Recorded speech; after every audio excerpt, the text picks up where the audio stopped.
ভয়াবহ বিপদের সময় রাসূল করিম সাল্লাল্লাহু আলাইহি ওয়াসাল্লাম আকাশের দিকে তাকাইতেন। কোন দিকে? জোরে বলেন। ভয়াবহ বিপদ, আকাশের দিকে তাকাইতেন। তো রাসূল আকাশের দিকে তাকাইয়া ছোট্ট একটা দোয়া করতেন। ছোট্ট একটা দোয়া করতেন আর রাসূলের চোখ দিয়া পানি পড়তো। আল্লাহ ওই বিপদ থেকে রাসূল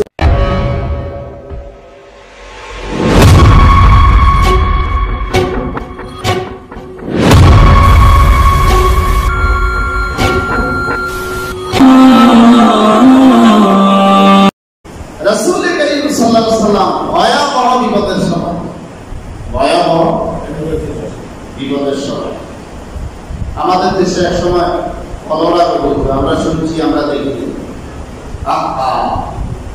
এক গ্রামের মানুষ মরতে মরতে, মানুষ কাপড় দিতে দিতে কাপড় পর্যন্ত ব্যবস্থা হইতে পারে মানুষের। কঠিন বিপদ। দাদাকে খবর দিয়ে আসছে, কতক্ষণ করে আব্বা মারা গেছে, তারপরে আম্মা মারা গেছে, তারপরে বড় ভাইটা মারা গেছে, তারপরে ভাই 3 মাস আগে বিবাহ করছে, ভাইটা মারা গেছে। এই অবস্থা অনেক ফ্যামিলিতে দেখা গেছে না?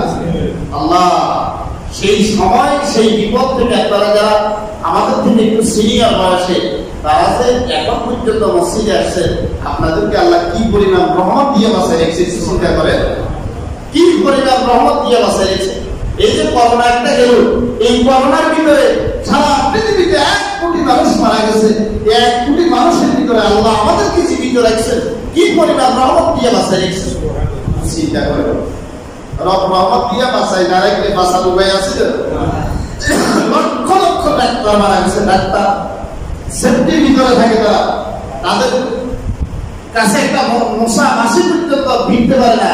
হাজার হাজার সারা পৃথিবীতে এমপি মন্ত্রীরা মারা গেছে, প্রধানমন্ত্রীরা মারা গেছে, যাদের কাছে নিরবিচ্ছিন্ন তাদের নিরাপত্তা ব্যবস্থা থাকে, একটা মাসি মশা যাওয়ার ক্ষমতা নাই তাদের কাছে। কিন্তু এটা গেল কেমনে?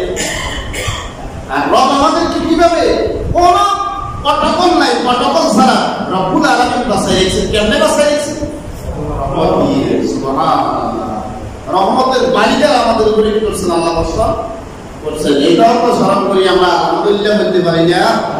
আলহামদুলিল্লাহ। আল্লাহ আয়াত দিয়েছেন এই করোনার ভিতরে ভয়াবহ বিপদের সময় রাসূল করিম সাল্লাল্লাহু আলাইহি ওয়াসাল্লাম আকাশের দিকে তাকাইতেন। কোন দিকে? জোরে বলেন। ভয়াবহ বিপদ, আকাশের দিকে তাকাইতেন। তো রাসূল আকাশের দিকে তাকাইয়া ছোট্ট একটা দোয়া করতেন। ছোট্ট একটা দোয়া করতেন আর রাসূলের চোখ দিয়া পানি পড়তো। আল্লাহ ওই বিপদ থেকে রাসূল এবং সাহাবায়ে কেরামদেরকে সাথে সাথে আল্লাহ পাক উদ্ধার করে দিলেন। কোন দিকে তাকাইতেন? জোরে বলেন। আকাশের দিকে। আমরা এই দোয়াটা কোন দিকে তাকাইয়া পড়বো যদি ভয়াবহ বিপদ হয়? দোয়াটা আমার সাথে পড়ুন। সুবহানাল্লাহিল আযীম, সুবহানাল্লাহিল আযীম, সুবহানাল্লাহিল আযীম, সুবহানাল্লাহিল আযীম। পৃথিবীর কোন রোগ, কোন ডাক্তার সারাতে পারতেছে না। এই দোয়াটা পড়েন, আল্লাহ যদি হায়াত থাকে দোয়ার বরকতে আপনি সুস্থ হয়ে যাবেন। ছোট্ট একটা দোয়া। দোয়াটা কি? সুবহানাল্লাহিল আযীম। ইমামে তিরমিজি নিয়েছেন 3436 নম্বর হাদিস। সুবহানাল্লাহিল আযীম, সুবহানাল্লাহিল আযীম, সাব্বাহাতু সুবহানাল্লাহ। আল্লাহ এই বিপদের সময়ও আমি আপনার পবিত্রতা ঘোষণা করতেছি। আপনি মহান, আপনি বরিয়ান, আপনি সর্বময় ক্ষমতার অধিকারী। আল্লাহ আমার এই বিপদ থেকে একটু উদ্ধার করে দেন। তো রব আশা দিন থেকে বলেন যে আমার বান্দা আমার কাছ থেকে বিপদ থেকে উদ্ধার চায়, তোমরা সাক্ষী দেখো আমি তার সমস্ত বিপদ দূর করে দিয়েছি। দোয়াটা কি বলে? সুবহানাল্লাহিল আযীম। কোন সময় করতে হবে? ভয়াবহ, ভয়াবহ কোন দিকে তাকাইয়া? আসমানের দিকে। আরেকটা দোয়া করতেন, এর সাথে রাসূল মিলাইয়া, ইয়া হাইয়ু ইয়া কাইয়ুম। ভয়াবহ বিপদের সময় দুইটা দোয়া রাসূল করতেন। এক নম্বরে সুবহানাল্লাহিল আযীম, 2 নম্বর কি? ইয়া হাইয়ু ইয়া কাইয়ুম, ইয়া হাইয়ু ইয়া কাইয়ুম। এই দুইটা দোয়া করতেন। কোন সময়? সব কিছু থেকে